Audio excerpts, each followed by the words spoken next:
नमस्कार विद्यार्थियों, आज हम संघात्मक शासन व्यवस्था के प्रमुख गुणों पर चर्चा करेंगे। संघात्मक शासन व्यवस्था वह व्यवस्था है जिसमें शक्तियों का विभाजन होता है। यह विभाजन केंद्र व राज्यों के बीच में होता है। शक्तियों का विभाजन संविधान के अनुरूप होता है और संघात्मक व्यवस्था छोटे छोटे राज्यों से मिलकर एक विशाल या ऐसे राष्ट्र की स्थापना करती है जिसमें शक्तियों का विभाजन हो, छोटे छोटे राज्यों से मिलकर संघ की स्थापना हो। आज हम संघात्मक शासन व्यवस्था के प्रमुख गुणों पर चर्चा करेंगे। राष्ट्रीय एकता संघात्मक शासन व्यवस्था का यह सबसे प्रमुख गुण है। छोटे छोटे राज्यों को मिलाकर एक बड़े राष्ट्र का जन्म होता है। संघात्मक शासन व्यवस्था में छोटे छोटे व कमजोर राज्यों से मिलकर संघ की स्थापना होती है या राष्ट्र की स्थापना होती है। इस छोटे छोटे राज्यों से मिलकर जो संघ की स्थापना होने के कारण राष्ट्रीय एकता की स्थापना होती है, राष्ट्रीय एकता को मजबूती प्रदान होती है। स्थानीय स्वशासन में सामंजस्य संघात्मक शासन व्यवस्था के कारण केंद्र व राज्यों के बीच शक्तियों का विभाजन होता है। केंद्र के पास महत्वपूर्ण अधिकार व शक्तियां होती हैं, लेकिन राज्य इकाइयों के पास भी स्थानीय विषयों को लेकर महत्वपूर्ण शक्तियां व अधिकार होते हैं। केंद्र व राज्यों के बीच में शक्तियों का विभाजन होता है और दोनों के बीच उचित सामंजस्य होता है। शक्ति विभाजन संविधान के अनुरूप होता है और दोनों के बीच उचित समन्वय व सामंजस्य स्थापित इस व्यवस्था में दिखाई देता है। कमजोर राज्यों को शक्तिशाली बनाने की पद्धति संघात्मक शासन व्यवस्था छोटे व कमजोर राज्यों को शक्तिशाली बनाए रखने की एक व्यवस्था है, एक पद्धति है। संघात्मक शासन के कारण छोटे व कमजोर राज्यों को अधिकार व शक्तियां प्राप्त होती हैं, उन्हें महत्वपूर्ण स्थिति प्राप्त होती है। इस कारण वह अधिक अधिकार व शक्तियों का उपयोग करके अपने आप को महत्वपूर्ण बनाते हैं। मितव्ययता संघात्मक शासन व्यवस्था में बचत होती है, क्योंकि संघात्मक शासन व्यवस्था में शक्तियों का विभाजन होता है और यह विभाजन केंद्र व राज्यों के बीच में होता है। यदि संघात्मक शासन व्यवस्था की व्यवस्था के अनुरूप कार्य नहीं हो, छोटे छोटे राज्य अपनी इकाइयों के अनुरूप शासन व्यवस्था को संचालित करें, प्रशासनिक व्यवस्था को संचालित करें, तो निश्चित तौर पर जो बजट की जो व्यवस्था है वह और ज़्यादा खर्च होने की गुंजाइश रहेगी। लेकिन संघात्मक शासन व्यवस्था के कारण बचत में कमी होती है, क्योंकि संघ के द्वारा विभिन्न प्रशासनिक कार्यों का अंजाम दिया जाता है। औद्योगिक विकास संघात्मक शासन व्यवस्था में छोटे छोटे राज्य मिलकर संघ की स्थापना करते हैं। वह राष्ट्र के निर्माण के लिए अपनी सक्रिय भूमिका निभाते हैं, राष्ट्र के विकास के लिए कार्य करते हैं और औद्योगिक विकास की जो प्रक्रिया है उसमें गति आती है, राष्ट्र तेजी से विकास कर पाता है।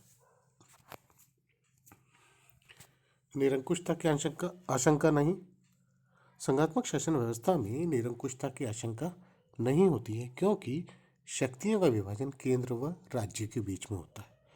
लेकिन एकात्मक शासन व्यवस्था के अंतर्गत समस्त शक्तियां केंद्र के सम्मुख होती हैं और केंद्र उन समस्त शक्तियों का उपयोग करते हुए निरंकुश हो सकता है। लेकिन संघात्मक शासन व्यवस्था में यह गुंजाइश नहीं होती है, क्योंकि केंद्र व राज्यों के बीच शक्तियों का विभाजन होता है।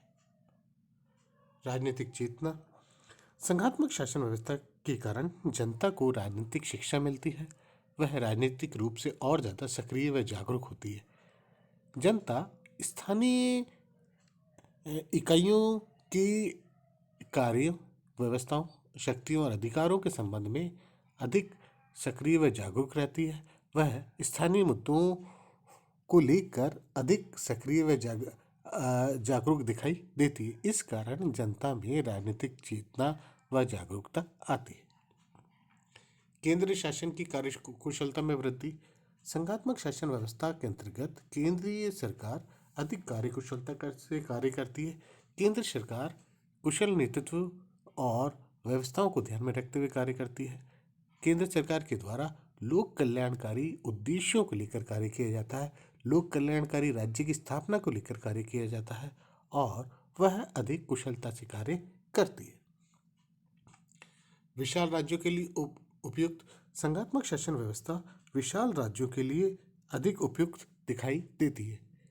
ऐसे विशाल राज्य जहां जाति, भाषा, धर्म आदि के संबंध में विविधता हो, ऐसे विशाल राज्यों में संघात्मक शासन व्यवस्था अधिक उपयोगी व महत्वपूर्ण रहती है।